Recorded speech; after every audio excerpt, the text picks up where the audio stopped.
그럼 MTNW 주쌤 김도영 전문가는 어떻게 생각하고 계실까요? 전문가님 안녕하세요. 네, 안녕하십니까. 시청자 여러분, 주쌤 김도영입니다. 네, 전문가님 정말 대단하십니다. 10월 4일에 주셨던 솔브레인 또 맞았어요. 이 솔브레인이 25%가 넘는 상승을 보였는데 AS 부탁드리고요. 또 전반적인 시황 살펴봐 주세요. 네. 시장에 이 테마성의 순환매, 업종에 대한 순환매가 있다라고 말씀 좀 드렸는데요. 그동안 좀 먼저 쉬어가면서 동반해서 지난 시간에 강한 상승세를 두려웠습니다. 특히나 고점 부근에서 대롱대롱 할 때 실제적으로 이 코스피 코스닥 같은 경우는 전기전자 섹터가 기존에 주도했던 섹터에서 비중력이 좀 바뀌었다라고 볼 수가 있겠는데요. 솔브레인 같은 경우는 국산화 부분에 기대감이 이제 현실적으로, 하지만 우리가 정확하게 봐야 되는 건 이제 실적에서 가늠해 볼 수가 있겠죠. 그 속에서 먼저 반응을 하면서 강한 상승세 일단 축하드린다라고 말씀을 좀 드리겠는데요. 중요 포인트는 뭐냐면 시장의 분위기에 괜히 편승해서 차익 실현 욕구들이 분명히 발생될 수 있습니다. 워낙 고점 부분에서 직전 고점을 완전히 뚫어내면서 수급이 쏠려가면서 올라왔기 때문이거든요. 그렇다고 한다면 이제부터는 눌림목 템포에서 이익 실현 구간들을 계속 잡아가고 신규적으로도 눌림목 패턴을 좀 활용을 하셔야 되는데요. 솔브랜 같은 경우는 이제 83,600원 정도에 대한 훼손이 없다라고 한다면 계속해서 우상향 쪽으로 좀 가지고 올라가자라고 말씀 좀 드리겠고요. 현재 국산화 부분에서 지난 휴일 부근에도 확인해 보셨겠지만 실제적으로는 실적으로 가늠할 만큼의 물량들이 입고가 되면서 삼성전자와 SK 하이닉스 쪽으로 이 반도체와 디스플레이 쪽이 계속해서 우상향하고 있다라는 거 확인해 볼 수가 있었을 겁니다. 그렇기 때문에 익절가를 잡고 계속해서 익절가를 올려가면서 트레이딩 관점으로 보유해보자라고 말씀 좀 드리겠습니다. 오늘 시장의 관전 포인트는 지난 시간에 제가 원달러 환율과 함께 위안화 부분을 연계하면서 홍콩과 상해 시장에 대한 영향력이 좀 커질 것이다라고 말씀 좀 드렸었는데요. 오늘도 그 변동성에서는 분명히 자유롭지는 못할 것 같습니다. 특히나 이제 코앞에 있는 무역 전쟁에 대한 스몰 딜이냐 아니면 완벽한 파기냐라는 부분이거든요. 그래서 이 부분을 놓고 판단을 해봤을 때 두 가지가 있을 것 같습니다. FOMC 파월 의장의 발언에 의해서 단기 국채에 대한 매입을 시작하겠다라는 부분이니까요. 원달러가 그만큼 이제는 좀 중요하겠죠. 그래서 위쪽을 조금 열어놓겠습니다. 1,200원에서 1,205원 정도로 좀 열어놓고 트레이딩을 한번 보도록 하겠는데요. 어떠한 관점이냐면 현재 외국계 자금의 이탈 여부는 크게 신경을 쓰지 않으셔도 된다라고 말씀을 좀 드렸지만 이거는 원달러 환율이 갑작스럽게 위쪽으로 우상향 쪽으로 폭등이 나가게 되면 이 외국인들의 그동안 관망세했던 자금들이 이탈하는 속도를 가속도로 매도 압박을 할 수 있다는 거 분명히 열어두셔야 됩니다. 이것이 이제 사실 지금 조금 빠르지만 11월에 큰 수급의 이슈가 하나 남아있기 때문이다라고 볼 수가 있겠는데요. 그렇기 때문에 실제 위안화도 잘 막았고 원달러도 지난 화요일장에서는 잘 막았습니다. 하지만 이 국채 매입 프로그램이 시작된다라는 발언이 되었기 때문에 오늘 1,205원에 대한 막히는지 여부를 반드시 체크해 보시면 좋을 것 같겠고요. 그리고 위안화 부분 쪽은 오늘은 확인을 안 하셔도 좋을 것 같겠고 상해하고 홍콩 쪽에서 흐름 중에 특히나 이 부분이 해외 쪽으로 같이 보셔야 되는데요. 상해 같은 경우는 잘 올라왔었지만 우리나라 이제 디커플링 부분에서 상해 같은 경우 이렇게 올라가면서 마감을 했습니다. 그래서 위쪽 부분이 역시나 막혀 있다라는 관점에서 이들도 눈치를 보는 위치는 2,950에서 2,940포인트에 대한 눈치거든요. 올라타야지만 우리가 좀 동반해서 강한 상승세를 갈 수 있다라고 열어두시면 좋을 것 같겠고요.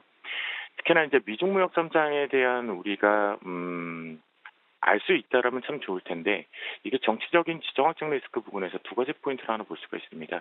S&P 500만 놓고 보더라도 이 부분을 메꾼다라고 말씀 좀 드렸고 제자리를 갖다 놨죠. 갖다 놓고 난 뒤에 다시 한번 그 부분을 메꾸면서 떨어지지 않고 갭으로 떨어져 버렸다는 거죠. 그러면서 메꿀까 말까 고민이라는 것은 결국 이 위치는 다시 시작해보겠다라는 리셋 위치라고 보시면 좋겠으니까요. 이것이 이제 우리나라에도 오늘 영향을 분명히 줄 겁니다.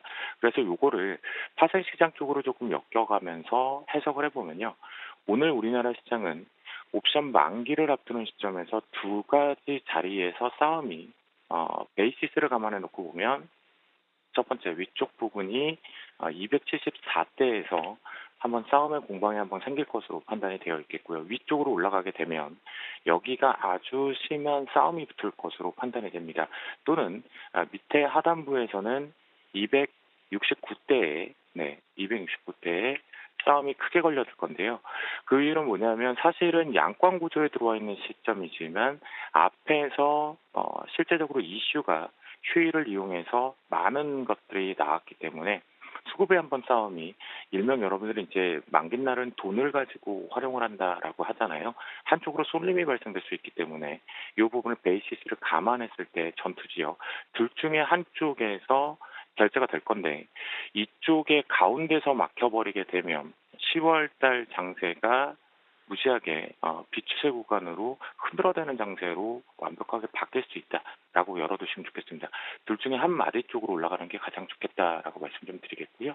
그러다 보니까 오늘 필식의 고점 변곡가는 273.45로 이 부분이 지난 시간에 270.40이 뚫리게 돼서 안착을 하게 되면 올라탄다라고 말씀 좀 드렸죠. 그러면 오늘 이 부분이 273.45로 올라타게 되면 274하고 근접하게 되죠. 오차 범위 안에 들어가는데 이번에는 오차 범위가 조금씩 넓어지고 있습니다. 그렇다고 한다면 위쪽에서 결제 한번 싸움을 해놓고 후폭풍을 만든다라고 보시면 좋을 것 같겠고요. 저점에 대한 지지 테스트는 뭐냐면 앞에서 싸움이 269에 대한 전투, 그러니까 결제 싸움이 한번 붙을 것이다라고 말씀 좀 드렸죠. 내려오게 되면 그럴 때 위쪽으로 하단 쪽으로 깨지기 시작하려면 270.40입니다. 270.40이 실제적으로 이탈을 하면서 내려오기 시작한다라고 하면 이때 하방 쪽에 대한 싸움들이 붙으면서 이 저점 부분, 최근에 만들었던 저점을 훼손할 가능성이 좀 높습니다. 그래서 이 부분 분명히 확인을 해보시면 좋을 것 같겠습니다. 지난 휴일 동안 진정이 되었고 안 나왔으면 좋겠다라고 했었거든요. 그러니까 돼지고기 값에 대한 폭락 부분도 언급이 됐었고요. 하지만 다시 한번 이제 돼지 열병이 확진이 또 나왔다라는 부분에서 트레이딩 관점은 될 수 있겠지만 지난번과 같은 강한 상승세로 들어오긴 좀 어렵다라고 판단이 되니까요. 짧게 치고 빠지는 전략을 좀 쓰시면 좋겠고요. 오늘의 필식 테마 쪽에서는 오늘 발표 예정이 되어 있습니다. 삼성전자가 실적을 좀 뒤로 미뤘던 이유도 사내이사 부분 때문에 대한 뉴스 플레이라고 언급을 하고 있잖아요. 삼성 디스플레이 쪽이 QD-OLED에 대규모 투자 집행 부분들이 언급될 건데요. 그에 관련된 업종 테마로 가지고 나왔습니다. 첫 번째 종목으로는 아무래도 이제 위쪽 고점에 시청자분들이나 투자자분들이 많이 잘 익숙해 있지 않은 종목군 중에 하나가 본딩 업체인 제이스텍인데요. 제이스텍 같은 경우도 앞에서 이제 반도체 쪽 솔브레인 부분이 국산화 부분이었다라고 한다면 기술 효과를 갖고 있으면서 최대 수혜를 잡고 있는 제이스텍의 고점을 뚫어주고 있는 모습이죠. 그렇다고 한다면 역시 13,600원에 대한 훼손이 없을 때 따라가는 트레이딩 쪽으로 보시면 좋겠고요. 하지만 저 같은 경우는 제이스텍 같은 경우는 계속해서 연말 랠리를 기대를 해본다라고 했을 때 매수 타이밍에 13,600원에서 12,200원 부근의 밴드 속에서는 물량을 좀 확보해보자라고 말씀 좀 드리겠습니다. 두 번째 종목으로는 익숙해져 있는 예스티인데요. 지난번에 이렇게 먼저 조정을 받고 내려왔던 이유 중에 하나가 바로 중국 쪽 공장 라인 쪽에 대한 공급이 해제가 되었죠. 그 부분에 먼저 반영되면서 내려왔다라고 볼 수가 있겠고요. 역시나 이 부분을 트레이딩 관점 쪽으로 본다면 중장기 관점이 좀 필요할 것 같습니다. 그래서 1,600원에 대한 훼손, 손절가 라인을 잡아놓고 타이트하게 그리고 나서 위쪽으로 좀 즐겨보자라고 말씀 좀 드립니다. 디스플레이는 결국은 다시 한번 이 리터런에 대한 공격성을 해볼 것으로 판단이 되기 때문입니다. 세 번째 종목으로는 많이 익숙해져 있는 야스인데요. 야스 같은 경우는 지금 매물대가 좀 소화가 필요합니다. 아직 뚫어내지 못하고 있는데요. 만약 뚫릴 경우에 이제 중요 포인트는 뭐냐면 더 많이 뚫려야 되기 때문에 27,700원이 완벽하게 뚫려야 됩니다. 보유자분들이 좀 많은 것으로 알고 있는데요. 하지만 타이트하게 손절 라인을 훼손하지 말아야 될 것은 장중에 페이크가 하나 있을 수가 있어요. 그래서 25,000원에 대한 훼손만 없다라면 역시 가지고 올라가자라고 말씀 좀 드립니다. 마지막 종목으로 최근에 호불호, 그러니까 뭐랄까요, 물질에 대해서 실제로 이제 가져오겠다라는 부분에서 공급 계약 부분에 대한 자금 집행을 좀 가져왔었거든요. 그런 부분에 대해서 위축되어 있었는데요. 보시면 그 부분 때문에 지난 7월과 8월 초에 같이 시장에서 동반해서 좀 급락이 있었던 FNS테크를 말씀 좀 드리도록 하겠는데요. 이 부분만 지켜주면 좋을 것 같습니다. 5,860원에 대한 훼손만 없다라면 계속해서 우상향으로 다시 한번 직전 고점을 좀 탈환하면서 갈 것으로 판단이 되겠고요. 6,600원대에 대한 돌파 한창만 한다라면 수급과 함께 위쪽으로 슈팅이 나갈 수 있는 OLED 쪽에 좀 숨어있는 종목군 중에 하나다라고 말씀 좀 드려보도록 하겠습니다. 지금 시장이 이번에 사실은 잘 만들었거든요. 해외도 만들었고, 해외 뭐, 홍콩, 일본, 그다음에 상해, 그다음에 미국 증시까지 키높이를 잘 맞춰놓고 무역전쟁에서 우리나라 위쪽으로 좀 열릴 수 있는 이벤트를 만들었다가 휴일 하루의 시간차를 가지고 지금 안개 속으로 좀 들어와 있거든요. 그러니까 전투 지역을 좀 잘 활용해 보시면 좋을 것 같겠고요.